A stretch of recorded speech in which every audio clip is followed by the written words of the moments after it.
Hi everyone, welcome to my channel. My name is Elizabeth and I am a wedding videographer and photographer based in West Yorkshire here in the UK. This video is all about my sort of top tips and advice for couples before they book a wedding photographer and videographer. Before I go any further, I hope that all of you watching are safe and well. I know that these are really uncertain, kind of scary times, and everything feels really surreal at the minute. But I hope you can see the light at the end of the tunnel, and maybe that, you know, during this time of social distancing and lockdowns and quarantines, that you're able to make the most of time at home. I've been really enjoying having my partner work from home for the last couple of weeks, and it's given me an opportunity to catch up on a whole bunch of admin and paperwork and finally get around to filming some more YouTube videos.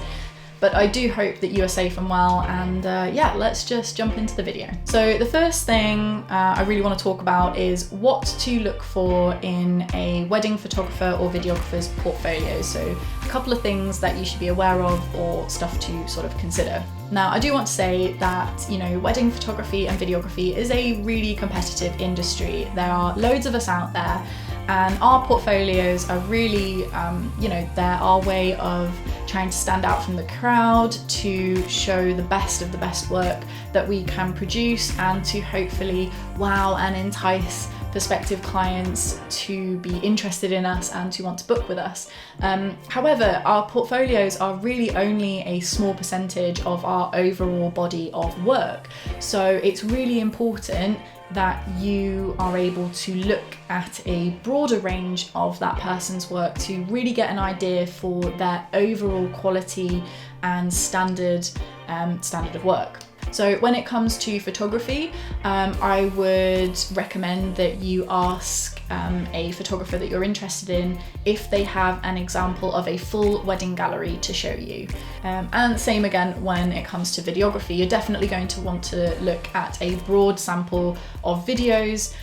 For me personally, I have 4 videos on my wedding film page, but obviously I have an entire back catalogue of videos that are not on my website because that would be overwhelming.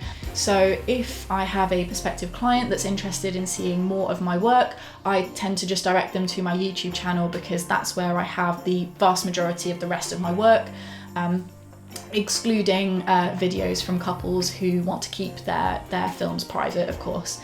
So yeah, that is tip number 1, is to look at a broad range of that photographer or videographer's work to get a real sense for what their overall quality and standard of work is, because portfolios are just a small sample.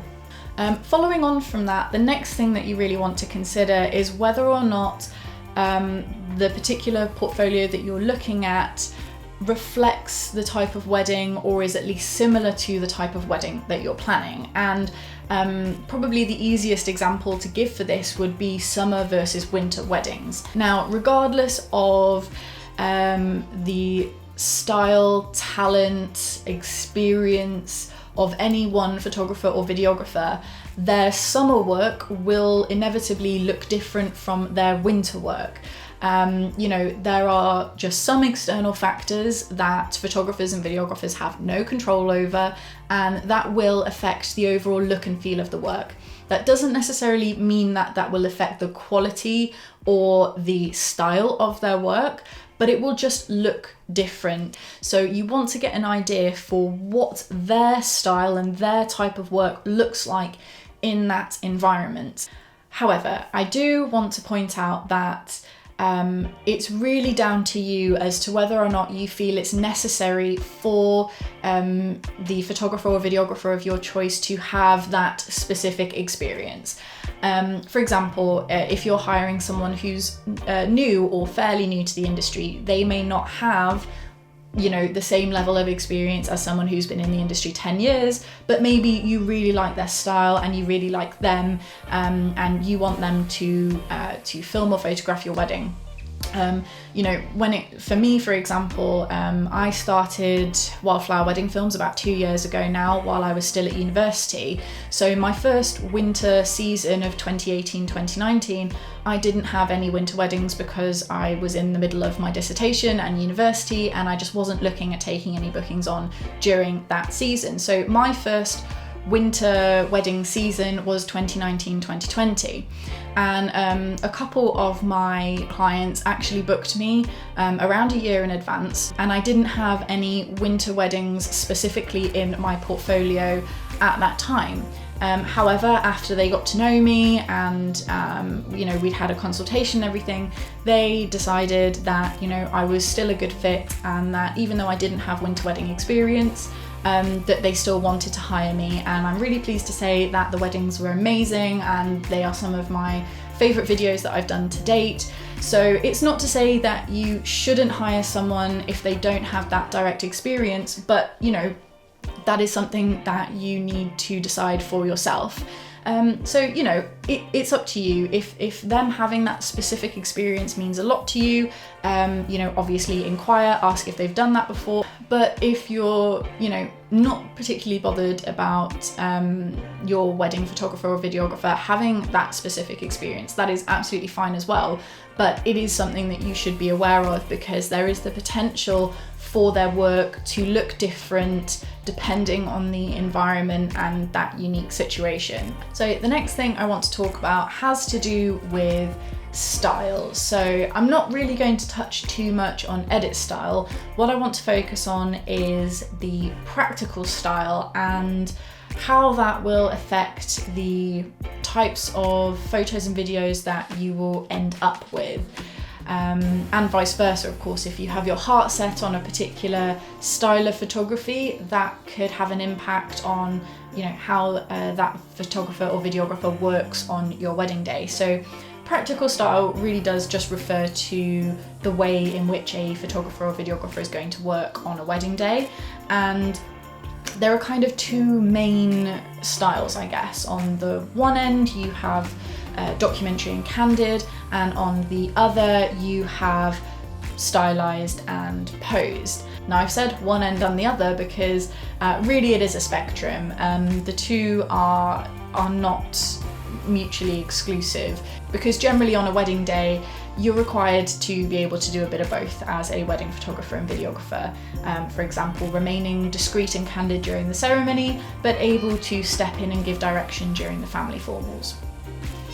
Now, depending on the type of photography and videography that you like, you know, if you are really into the more, I think the best way to describe it would be, you know, stylized, posed, curated, Pinterest-worthy, oil painting-esque type photos and video, generally speaking, that requires more involvement from your photographer or videographer on your wedding day.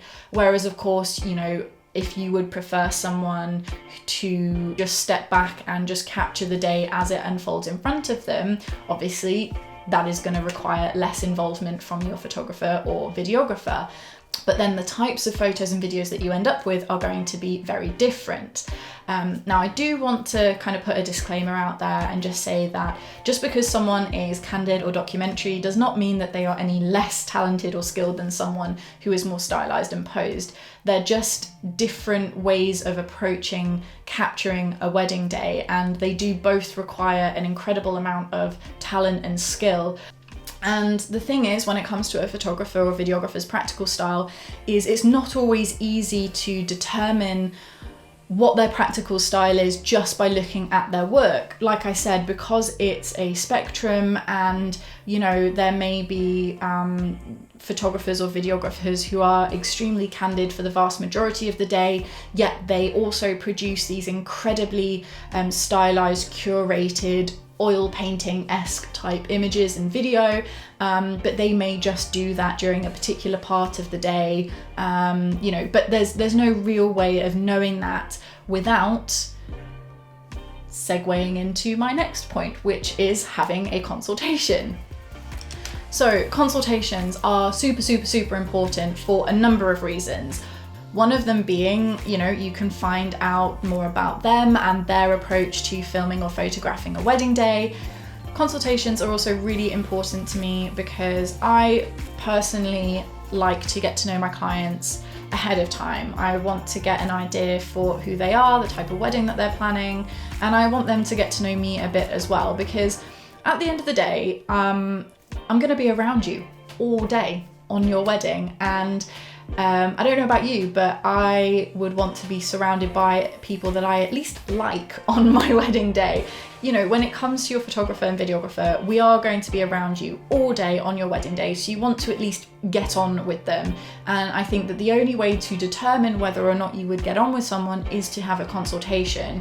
Ideally, you want to have an in-person consultation. Obviously, not right now with social distancing and everything that's going on, but in general, having an in-person consultation is great. And if that's not possible because you live too far away from each other, then maybe arranging a Skype or a FaceTime call would be good, or just having a phone call is amazing as well.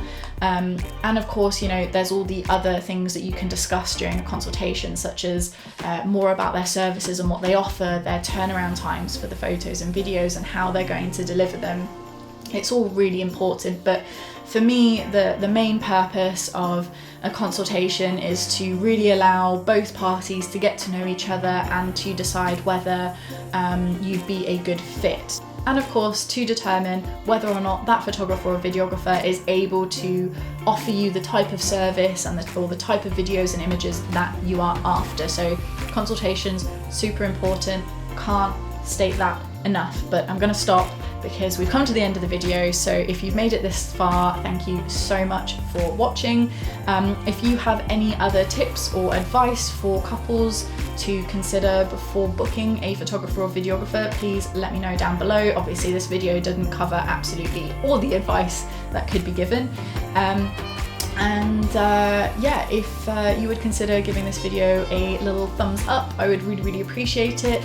And if you would consider subscribing, that would be amazing, because I'd love to have you here on this channel. I've got quite a few videos lined up and now I have the time to make them, so there's definitely more content coming to this channel.